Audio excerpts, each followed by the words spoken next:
Good morning students. तो हमारी जो पोइम चल रही थी घर की याद, उसका जो अगला स्टैंजा है, आज गीता पाठ करके दंड 260 करके खूब मुगदर हिला लेकर मूठ उनकी मिला लेकर, जबकि नीचे आए होंगे नैन जल से छाए होंगे। हाय पानी गिर रहा है, घर नजर में तिर रहा है।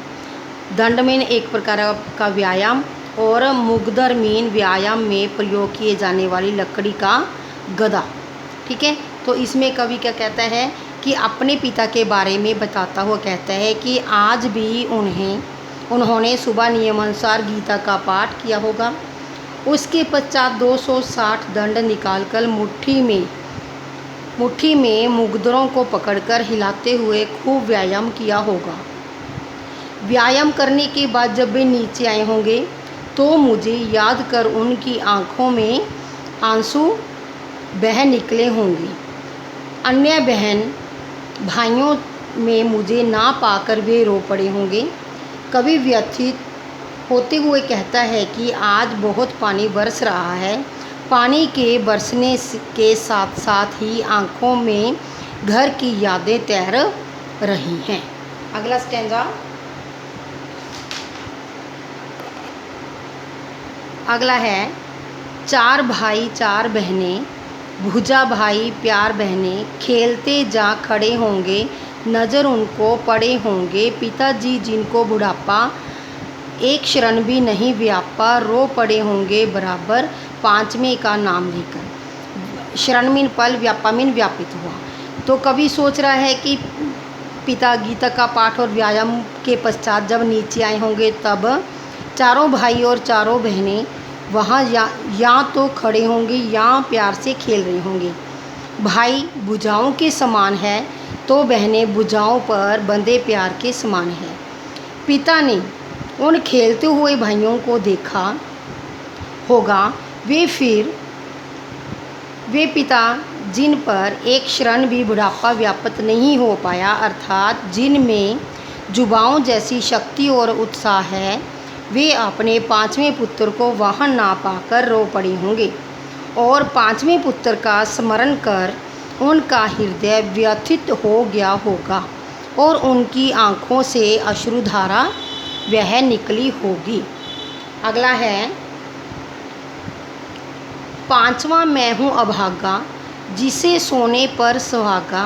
पिताजी कहते रहे हैं, प्यार में बहते रहे हैं, आज उनके स्वर्ण बेटे लगे होंगे उन्हें हेटे, क्योंकि मैं उन पर सुहागा बंधा बैठा हूँ अभागा।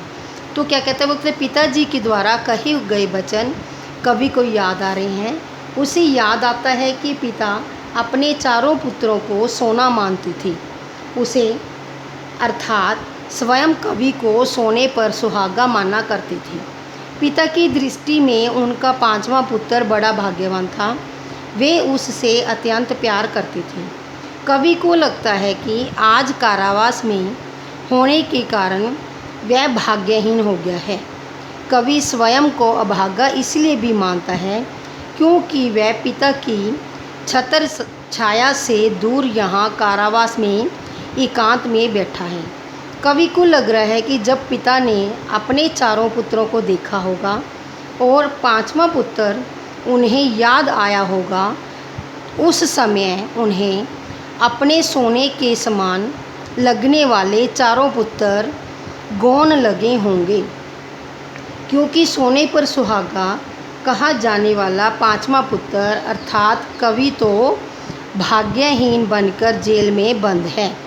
यह सोचकर पिता को अत्यंत कष्ट हुआ होगा। उसके बाद अगला स्टैंजा।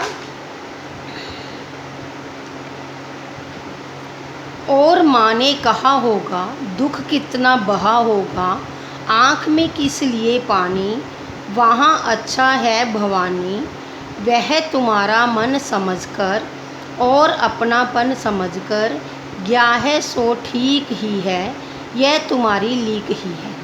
तो इसमें क्या कहते हैं कवि, यहाँ वर्णित करता है कि जब पिता उसे याद कर रो पड़े होंगे तब माँ ने ही उन्हें समझाया होगा पिता को समझाते समझाते माँ के हृदय के भीतर समाया दुख भी वह निकला होगा।